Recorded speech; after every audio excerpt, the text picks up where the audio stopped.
Você falou sobre o sistema. Que tipo de sistema? Você está falando principalmente da década de 80, quando o Atlético ali tinha embate com o Flamengo. Você acha que o sistema atrapalhou? Que sistema é esse? Qual que é a sua opinião sobre essa situação? Atrapalhou demais, né? Atrapalhou demais, né? Primeiro que a gente sabe como é que era feito. Arbitragem e o que, na sua opinião? Tudo. A gente sabe que as rádios do Rio chegavam em todos os lugares do Brasil, a gente ficava aqui escondido atrás da montanha e era feito um esforço muito grande sempre para prestigiar os times do eixo do Rio e São Paulo, mas sobretudo do Rio de Janeiro, né? Vale lembrar que na decisão em 80, o Atlético é o primeiro campeão nacional. Volta a ser. Reconhecidamente de 1937, de novo, primeiro campeão brasileiro, mas sempre foi desde 71. Né? Campeonato brasileiro, campeonato nacional começa em 71. E chegou em 77, ficando numa vice-colocação, onde eles tiram o Reinaldo, que é a maior média de gols do futebol brasileiro, do Campeonato Brasileiro até hoje. Numa manobra de bastidores, onde o Reinaldo foi expulso no início do campeonato e engavetaram aquilo ali para puni-lo na decisão final. Foi o único jogo que acabou que o Reinaldo no jogo não fez gol. Né? Em todos os outros o Reinaldo fez, salvo engano, 28 gols em 17 partidas. Então eles engavetaram aquela situação ali, junto com o do Serginho Chulapa do São Paulo, que não poderia de fato jogar, e colocaram tudo no mesmo bolo, tirando o Reinaldo da decisão. Né? O Atlético precisava de uma vitória simples. O Atlético tinha 10 pontos de frente. Essa decisão disputada em março de 78, você imaginar que o Atlético tinha vencido todos os jogos em casa, Reinaldo tinha feito gols em todas as partidas, uma média de quase 2 gols e tal. Então aquilo foi de uma covardia já muito forte. Mas foi disputado na bola, né?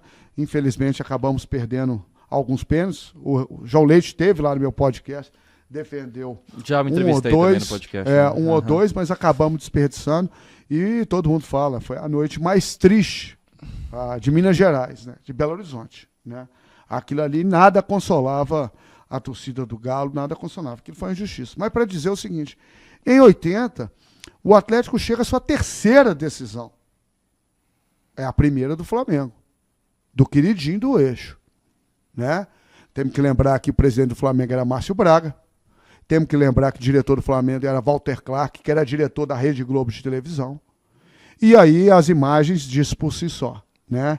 Tanto José Assis Aramengo, marcando um impedimento inexistente do Palinha ali. Né? O Atlético precisava do empate. Né? O Rei já sentindo, consegue força para escorar aquela bola lá, que o Raul não chega àquele cruzamento do Éder. Né? E aí vem expulsão e tudo mais. E a gente está falando também em 80, né? Porque a gente fala dois times que eram base da seleção brasileira na época. Exatamente. Né? Eram os dois times base da seleção brasileira. Então, tanto um como o outro tinha condição de ganhar. Se o Atlético ia ganhar, a gente não sabe. E tem um cenário da Libertadores também, né? Daquele jogo fatídico no Serra Dourada. No Serra Dourada. Minha família estava toda lá. Né? Eu até falo que eu tenho mais rivalidade com o Flamengo do que com o Cruzeiro. Porque eu vivi na pele aquilo ali. Minha família foi pro Serra Dourada. Minha família estava no Maracanã. Você perder da forma que perdeu, na covardia que perdeu, isso aí pode passar 50, 100 anos. Eu não perdoo e não esqueço. Esse José Roberto Reit aí está fazendo hora extra aí. Mas aquilo foi de um prejuízo, aquilo foi de uma barbárie, aquilo foi de uma covardia, que aquilo não tem perdão, aquilo não tem desculpa para aquilo. Né? E o que era muito feitio dele, que ele já tinha feito isso contra o Bangu do Dr. Castor, tem uma decisão de Carioca. Você já viu o documentário? Dr. Castor, Cláudio Adão entrando com a bola ali, contra o Fluminense. Pênalti escandaloso, né? Puxado, quase um mata-leão, né, pelo Gogó ali. E o cara teve a coragem de fazer aquilo na época do Dr. Castor, e Dr. Castor não era brincadeira. Né? Então você imagina a canalice dessa turma, né? Então, isso realmente prejudicou o Atlético, né? O Atlético tinha recorde de chegadas em semifinais, eram 14 chegadas em semifinais, e muitas delas, cada situações que é brincadeira. Em 99, nós fomos operados por um árbitro mineiro contra o Corinthians, né? Um pênalti que o Índio leva a mão na bola. Eu e o presidente conversamos sobre isso lá, sobre isso. Fica claro o Índio levando a mão na bola. Eu estava, por exemplo, no Maracanã, quando Carlos Eugênio Simão, por exemplo, não dá aquele pênalti no chão. Estava eu e Dona Leni. Né? Aí, 15 anos depois, foi um lance que eu errei, que não sei o quê, negócio de encoberto. Vai plantar batata, amigão. Vai plantar batata. Falar que errou 15 anos depois, um lance escandaloso daquilo ali. Aquilo ali é um escândalo. Aquilo ali é um escândalo. Foi muito claro aquele Aquilo é um escândalo. Aquilo é um absurdo, pô. Aquilo não tem justificativa, não. O Rafael Aquilo Miranda é má teve aqui fé. recentemente, ele estava nesse time, né? Tava. Ele fala sobre isso, que foi algo É. escandaloso, que eles não acreditaram. Tanto que muita gente abandona o lance para ir cobrar o juiz, né?